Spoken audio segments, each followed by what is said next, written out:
Hi smileys.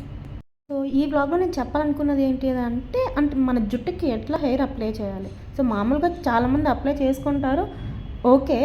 But hair రావడానికి సరే at least రావడానికంటే వదిలేసేయండి. అట్లీస్ట్ ఉన్న హెయిర్ మనకి పోకుండా ఉండడానికి కొంచెం కొంచెం ప్రాసెస్ ఉంటుంది కదా.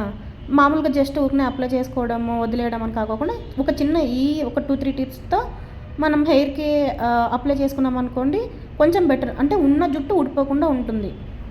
ఇంకా చాలామంది ఏం చేస్తారంటే జస్ట్ పైన అప్లై చేసుకుంటారు. సో లోపల వరకు వెళ్తే జిడ్డు ఉంటుంది, ఆ రోజు ఫేస్ అంతా నచ్చదు. సో చాలామందికి నచ్చదు. సో మీరు ఏం చేస్తారంటే ఈవినింగ్ టైమ్స్, మీకు ఫ్రీగా ఉన్న టైంలో, ఈవినింగ్ టైమ్స్ అయితే కొంచెం ఫ్రీగా ఉంటుంది కదా, ఈవినింగ్ అప్లై చేసుకొని నైట్ అంతా అట్లా పెట్టేసుకొని మార్నింగ్ ఎక్కడికైనా బయటకు వెళ్ళేటప్పుడు హెయిర్ వాష్ చేసుకుంటే సరిపోతుంది. అంతేకాని పైన పెట్టేసుకొని అప్పటికప్పుడు వాష్ చేసుకోవద్దండి. మీరు అప్పటికప్పుడు హెడ్ బాత్ చేసుకున్నా సరే ఒక హాఫ్ అన్ అవర్ కంటే ముందు లోపల స్కాల్ప్కి మొత్తం మనం ఆయిల్ అనేది అప్లై చేసుకోవాలన్నమాట.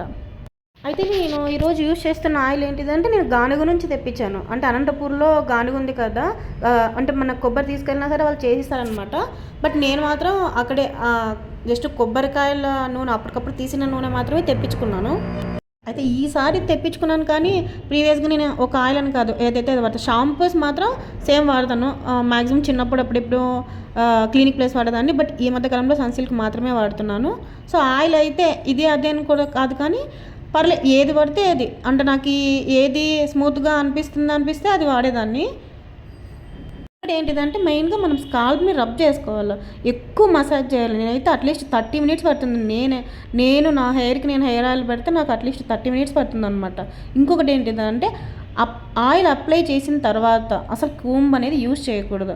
కోంబ్ యూజ్ చేయకూడదు, దువ్వెన అస్సలు యూజ్ చేయకండి. మీ 4 ఫింగర్స్ ఉన్నాయి కదా, ఆ 4 ఫింగర్స్తోని చిక్కు మొత్తం తీసేసి జడ అల్లకోకుండా జస్ట్ పైకి కట్టేసుకోండి, ముడి వేసేసుకొని పట్టేసుకోండి. అంతేకాని మీరు మాత్రం అస్సలు కోమ్ అనేది యూజ్ చేయకండి. కోమ్ యూజ్ చేస్తే ఏమవుతుంది అని అంటే అందులో ఉంటే చిక్కు ఉంటుంది కదా, ఆ చిక్కు అంతా తొందరగా దాంట్లో ఉన్న మంచిగా ఉన్న హెయిర్ కూడా మనకి వచ్చేస్తుంది అనమాట. సో అందుకని మీరు ఏం చేస్తారంటే అది కొంచెం మనం గోధుమ పిండి నానబెడతాం, అట్లా నానబెడతాం, ఎంత సాఫ్ట్గా వస్తాయి కదా. నానబెట్టిన తర్వాతనే మనకి చపాతీలు కానీ పూరీలు కానీ సాఫ్ట్గా వస్తాయి అంటారు. సో ఇవి కూడా అంతే. ఆయిల్ పట్టించిన తర్వాత కాసేపు ఆయిల్లో బాగా అంటే చిక్కు బాగా వస్తుంది, బట్ హెడ్ బాత్ చేయాలనుకున్నా కూడా బాగుంటుంది.